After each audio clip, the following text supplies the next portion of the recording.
Hey, What's going on? How are what you? what's up, Jason? How you doing, man? Doing well, and you? Good, good, good. Where you located? I'm located in Boston, Massachusetts. Okay, I just was talking to somebody that lives in Tampa from Boston, and we were getting into all the history. And obviously, when you hear Kansas City, you hear Mahomes, and then you bring up Brady, and then the whole domino effect just starts It's a going. domino. It's actually funny. So I was just in Tampa. I was a business advisor for Tampa Bay Wave, and we're driving through. They have a Tom Brady mural before New England does. Wow. Oh, that's so weird. But I was just telling this dude, I can't believe. So he's a lifelong New England fan, right? He goes Okay, down to Tampa. He gets down there. Brady comes down and wins the Super Bowl. I mean, the fact that that happened, you know, and it's then crazy. and I was telling him, he was like gauging my, my velocity on being a Chiefs fan. When I was a kid, I grew up next to the college. It was William Jewell where they used to practice. No one went there. I would walk with the guys. I would, the punter Nick Lowry used to rib me about getting extra autographs. He's like, "Are you selling this?" Like, what do you mean? Am I selling it? Look at me. What do you think I'm doing? Hawking your because the cops used to give us cards and we'd get them Oh and go get wow, autographs. We'd play basketball with them. It was great. We just, amazing. it was just a bunch of guys that happened to play football. So when my dad used to always call them the Kansas City Griefs. And there used to be this rumor that if the Chiefs actually did win the Super Bowl, the world would shut down. And after that parade in 19, the world did shut down. Yeah, They it stopped actually it. did. It was their fault. That's like a Nostradamus moment. Yes. And then all of a sudden now it's like I feel like Taylor Swift is the butterfly effect. I'm like, what's going on? I'm like sniffing for some calamity to like descend. Oh my God! So are you from Kansas City, or are you currently still in Kansas City now? I'm here. I'm lifelong. So yeah, Very cool. yeah. Very So cool. it's Awesome. it's been strange. I still have a pennant that says Super Bowl champs, and I still sit there and I'm like, I can't believe it happened. It may not have happened. This may Yeah, I be some know. Matrix thing, and I'm waiting for Lawrence Fishburne to come in and say, "Cut, we're done." It's So it's amazing. what it's It's crazy. awesome. It's awesome. But it's great to meet you. And I want to kick everything off with kind of that notion of living through a pandemic. How Yeah. did you get through the last 3.5 years and how did it change you? I mean, it was tricky because before the pen, I mean, I'm a mover and a shaker. I'm running around moving all the time. Okay. Um, I'm involved in multiple businesses, but our core business is a creative and marketing agency. So we're meeting with clients, we're doing high-end production. So when you go from that to just stopping, it's like, ooh, but you know what? I mean, being an entrepreneur, and I mean, it's about just figuring it out. And I love to quote me wrong. I'm not a scientist, but I've always been a big fan of science growing up. And Carl Sagan, the famous physicist, had a quote I love. He always said, his definition, when people say, "Oh, he's smart," or like that's such a vague statement, calling Yeah. someone smart. Carl Sagan defined intelligence as just the ability to adapt. That's how he defined it. And I try to live up to the standards of. I mean, obviously, I'm not as intelligent as someone like he was, but so it was really about really adapting to it, because I mean, our work just slowed down, and it was one of those moments. We were about to land through about three really large continual clients right before it hit, because it was Q1. It was a new, the budgets are reset at the beginning of the year. Um, but we ended up like buckling down. We made it through, and actually, we actually started to diversify, because we are sitting there. The we are getting paid through marketing budgets, and it was one of those moments that, like, you know what, I have time. We got so caught up in business. I want to kind of pursue my passions in the creative. So we actually started. I've always wanted to get into TV. It was always a thing that I love, but never had time. I come from the background. I was a music composer in my first life, and then I got into production, and then in business. So we ended up just using the time of the pandemic and really pushing into TV development. And fast forward 3 years, and we've made a lot of ground that, and I say this very respectfully in a silver lining, but if the pandemic didn't happen, as awful as it was on so many other things, it gave me a really cool opportunity to kind of expand and diversify. So that was the silver lining on it. And yeah, and we came out the other side, and I think we came out better. Yeah, yeah, I agree. I think there was a lot of silver linings. So let's get to the essence and core of what you do for a living. I'm going to put you in front of a bunch of third graders. It's career day. One of the kids says, "Hey, what do you do for a living?" How do you answer that child?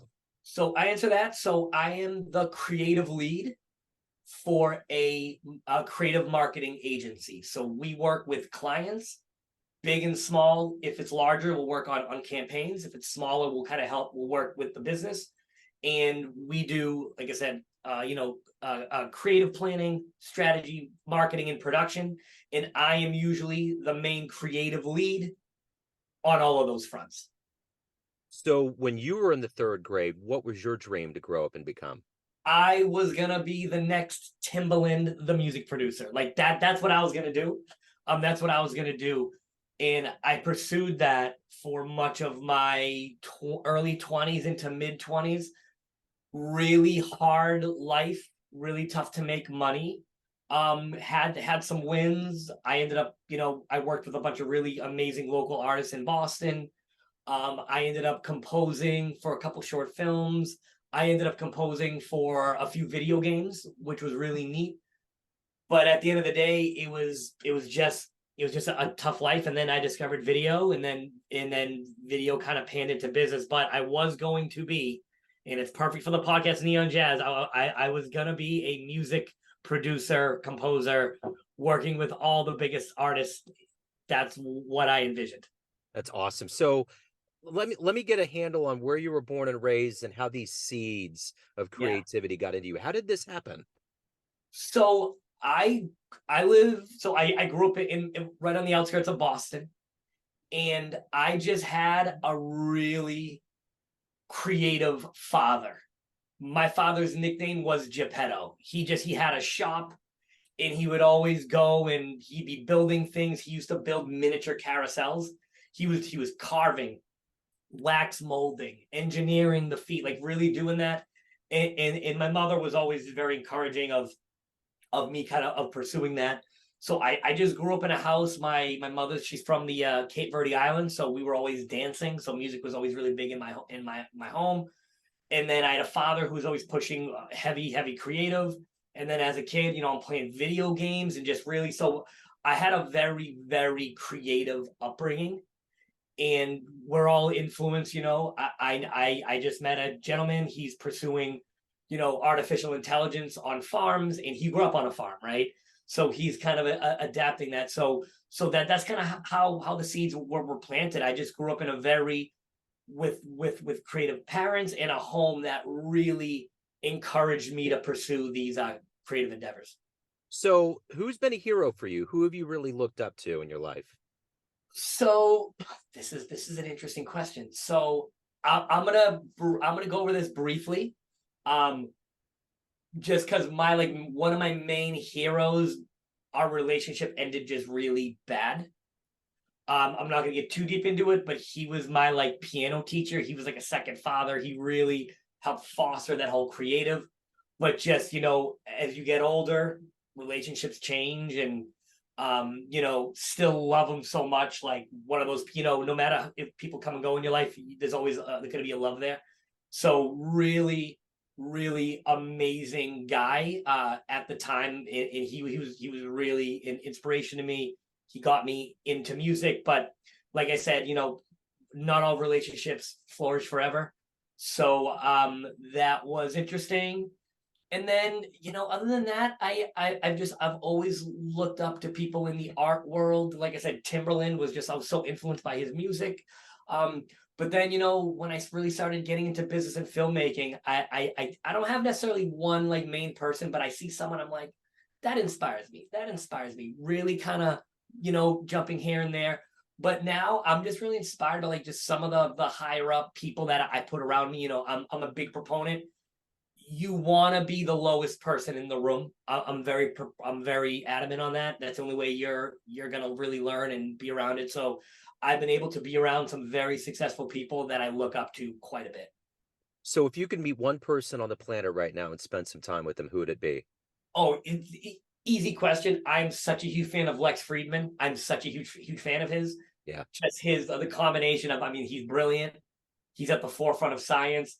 But then when you watch him, he's actually cool and he's fun and funny. And I just like people who represent such a well-rounded, just kind of being. Yeah. He's well-rounded. He's open to everybody. He's open to all opinions. So yeah, Lex Friedman is definitely my number one. So as a music lover, what was the first concert that blew your mind?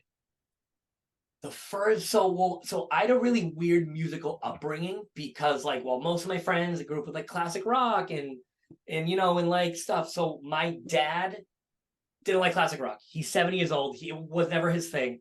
He loved really early on electronic music and Yeah. like weird new age music. Nice. So like he loved like Tangerine Dream, Yeah. Deep Forest, Yep. Enya, really that. And my mother, she listened to like 94.5, which back in the day wasn't jamming. So in Boston, it's now it used to be called 94.5 WZOU Boston. That memory's ingrained in my brain. And my mother, she listened to a lot of Cape Verdean music. So Yeah. would really have this really weird eclectic music. So yeah, that was it. I was always in that, and then I always loved uh video game music. I just thought it was, when I heard that, I was like, oh my god, this is like such a complex version of music, because instead of verse chorus, you're going through section A B C D E F G.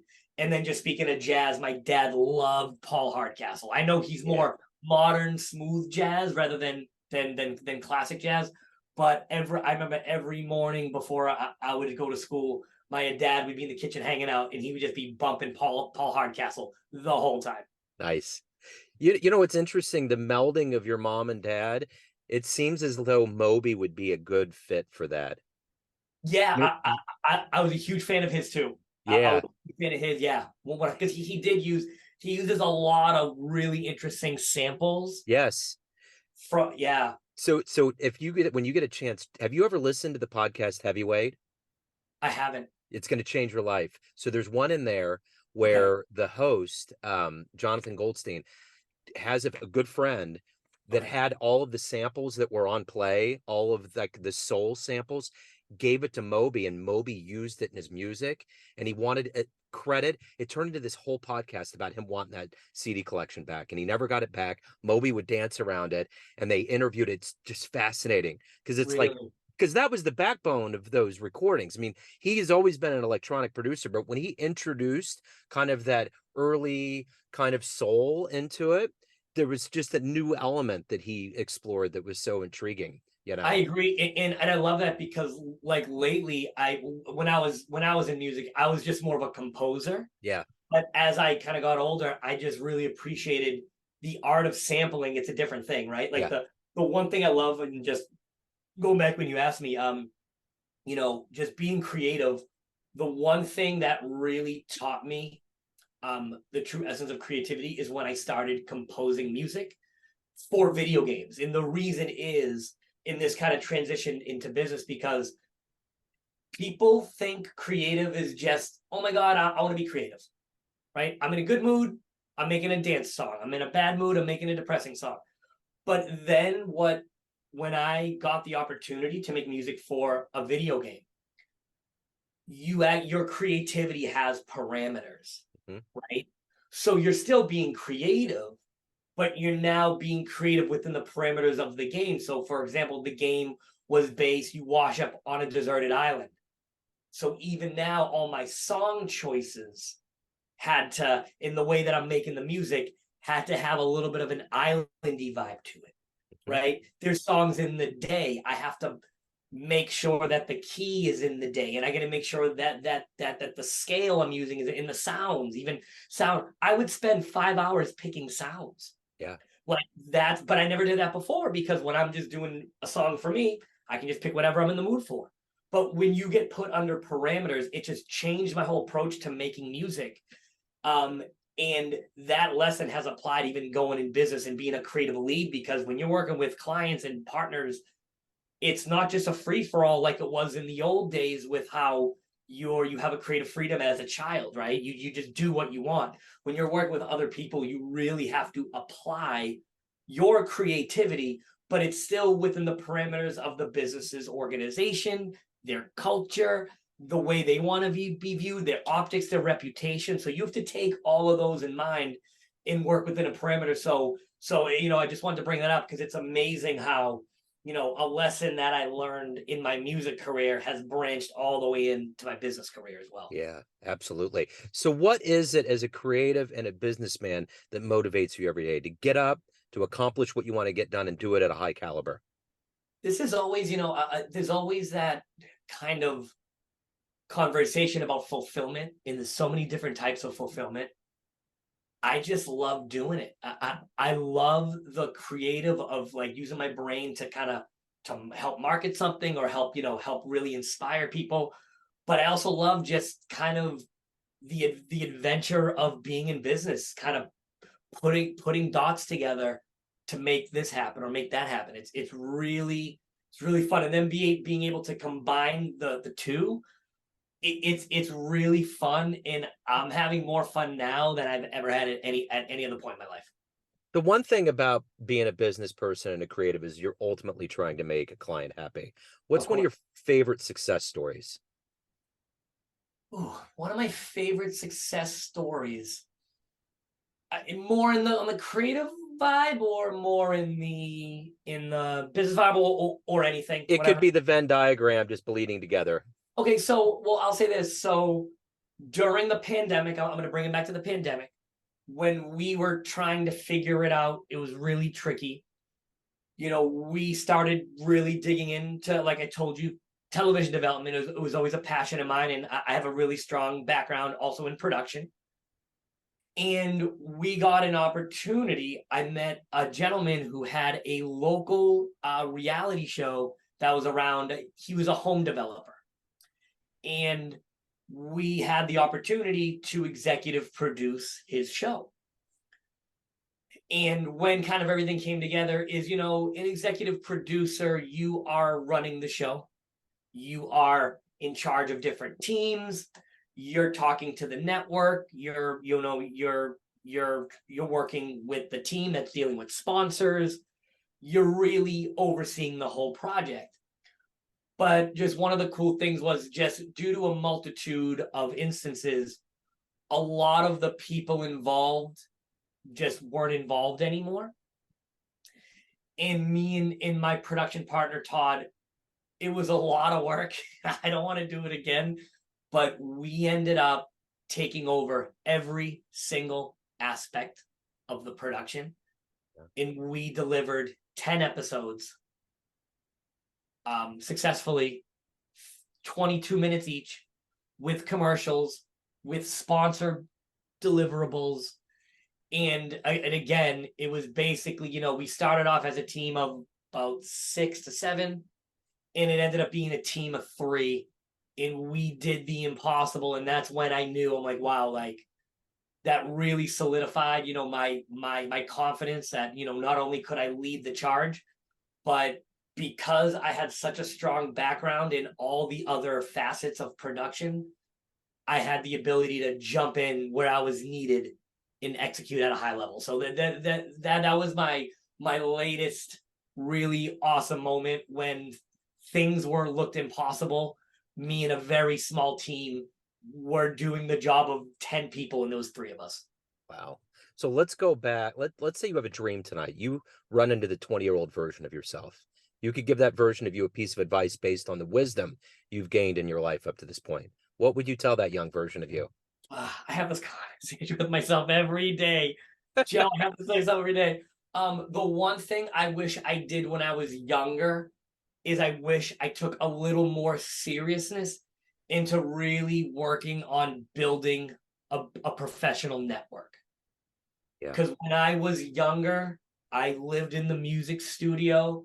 I got I got very good. I spent tons of time because, in my mind at that time, I was like, oh, I just want to get good at the skill. Someone else is going to handle certain things for me, and someone else is going to do this, and someone else is going to do that. and I had seen somebody, and this sometimes it's bad to see other people because everyone's life and in career and trajectory are completely different. Like no matter how much advice I give anybody, your path will never be mine, right? It's not gonna be. But the one thing that is universal is I wish I took a little more time, like putting myself out there and really building a really good, strategic network, because I didn't start doing that until my late 20s. And even then I still didn't take it as serious as I did when I was in my early 30s. So, if I could go back, I would just say go out there, put yourself in the environment you want to be in, and really apply yourself, because that people don't realize how important that is. So if you could go back in time and see any event in human history with your own eyes, what would you love to have seen happen?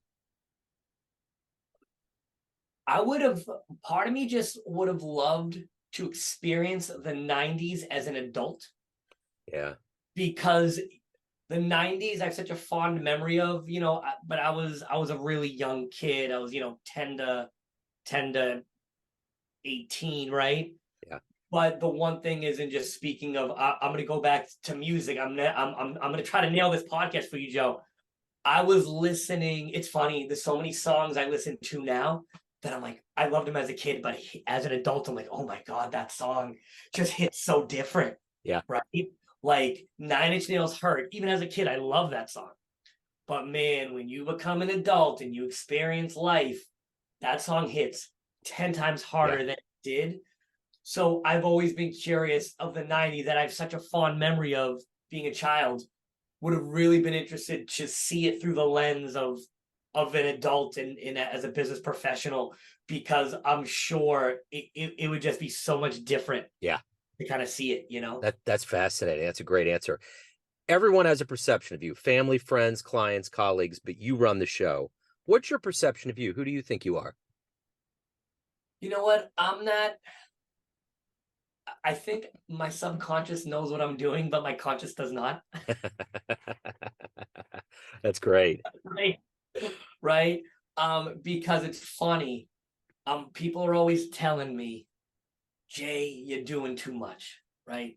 I've heard that a lot.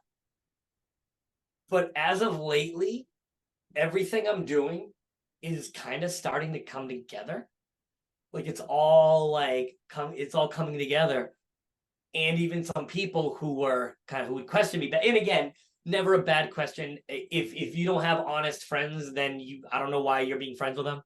I've always I've had the luxury of friends who call me out, who question me, and I always appreciate it. You know, whether I agree with them or not, it's not the point. It's still nice to hear an outside perspective. But even some of my friends who would say, Jay, you're doing too much, they're like, huh, Jay. They're kind of seeing how things are developing for me now. Like, huh, maybe you were onto something. And here's the thing, I don't even know if it was conscious me doing that, but I think in the back of my mind that I had this weird game plan that was, all of these things I'm pursuing are gonna come together at some point. Yeah. And that's starting to happen now. So I'm kind of like, Yeah. phew, I gotta, It all worked. it all worked out. So yeah, Yeah. so that's that. I just accepted how I work and how I function, and it's not perfect. I have partners for that reason, and I brought in partners who do things much better than me. And even and that's a level of self-awareness, again, that's super important. Be self-aware to bring in people who we don't have to do everything, in all my partners I work with just fill different gaps in my skill set. But yeah, but just I'm a guy who just really enjoys the kind of speed of it. I really enjoy the speed and the fast pace of business. And again, and just whether I'm doing it perfectly or not, I'm doing it perfect for me, and Yeah. that's all I can do. So if anyone out there wants to dive into your work, reach out to you, learn more about you, what do they do? Where do they go? Yeah, so my main company is Vneck Media, Vneck.media. That is my main agency.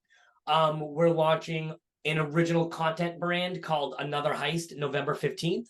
That's where me and my team, Vneck Media, is us working with all of our amazing clients. Another heist is us creating our own content. So that is launching November 15th. And you can find us on Instagram, Vneck Media. We're gonna pop right up. And I am on most Instagram and Facebook, J Margaca, Jason Margaca. You can find me, and yeah, that's it. Right on. This is great, man. Jason, what a great interview. Thank you so much for your time. Best of luck with everything. No, I agree. This was great, and thank you so much. I really appreciate it. Yes, sir, man.